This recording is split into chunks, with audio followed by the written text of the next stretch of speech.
3D Rising is out in Danville, California, where we just watched the Monte Vista Mustangs take down Marin Catholic by a score of 11-9 in a North Coast section opener for this 2018 season. We're talking to Joe Rabinowitz, head coach of Monte Vista.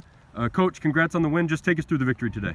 Thanks, Casey. We looked a little flustered in the first half, I thought. We weren't really moving the ball on offense the way we've been coached to do. Kind of some guys, trying a little too hard to make it happen a little too quickly. We calmed down in the second half. Some penalties hurt us. We had a conduct penalty early on, and as a result, we didn't have the ball a lot in the second quarter. And I think when that happens, your offense tends to get a little frantic.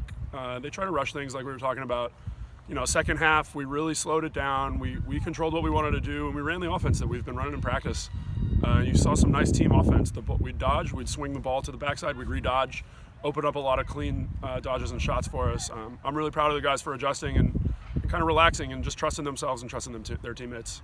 Talking to some of the coaches here in NorCal, you brought back what many were calling sort of a new look Monte Vista team. Yeah. You got 4 goals from Jack Ronan, I believe, 3 from Jonathan Kim. Just talk about some of the contributors that you had in this game and what you expect out of them this year.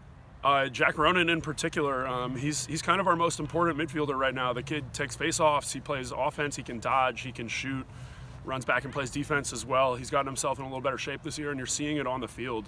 He's a step faster, and quite honestly, he's stronger as well. He's a power dodger. He's not one of these zigzaggy guys. He's a downhill dodger, can score with both hands. Saw that today as well. Matt Prochaska, we had a transfer from out of the area. He's from Texas. He moved up here extremely fast, very good with both hands, very skilled. He got our game ball today. This was his first game as a Mustang, and he showed up big.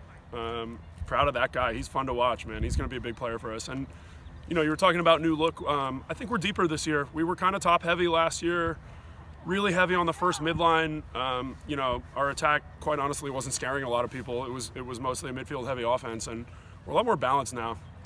So I think, contributions from across the board, that's going to be what's key for us. We kicked off our trips, our tour of the high school landscape last year at the same spot. A year later, talk to us about what's different about NorCal lacrosse and what you think your team will have to do to be standing at the end of the year. What's different about NorCal lacrosse? A lot of teams graduated a lot of people. We saw San Ramon, they lost 3 Division I long poles on defense, 4 D1 long poles as a matter of fact. De La Salle graduated some big boys on the defensive end of the field. This is a great Marin Catholic team.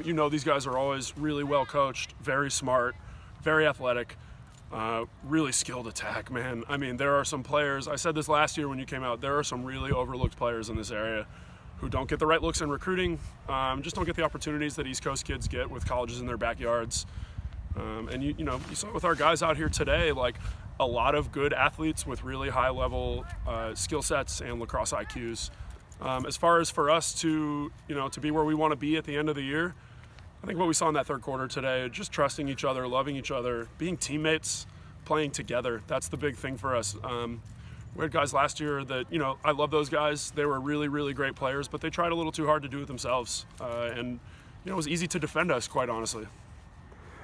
You kick off the year with a win, and then you look at the college landscape right now, and we talked about this before. You have an alumni playing at SUNY Albany. Obviously, a pretty bright future for the Monte Vista program. Just talk about how you feel about everything right now. Thank you. I feel really good. We have a freshman class with 23 kids that came in this year. We took 3 of those freshmen on varsity.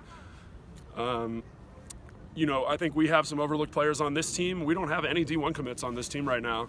But what we do have is, I would say, 8 to 10 kids that are really skilled offensive players. And we're going to count on all of those guys to be contributors this year. It's not going to be, a 2 or 3 man team like we saw before. Shout out to Chris Ryan playing up at Albany, man. That's my guy. I love that kid. I'm so excited to watch him play some more. If you get a chance to watch, we got great players out here making impacts as freshmen back on the East Coast. Well, Coach, thanks for your time and congrats on this win. Casey, thank you. We appreciate you guys coming out here and giving us love.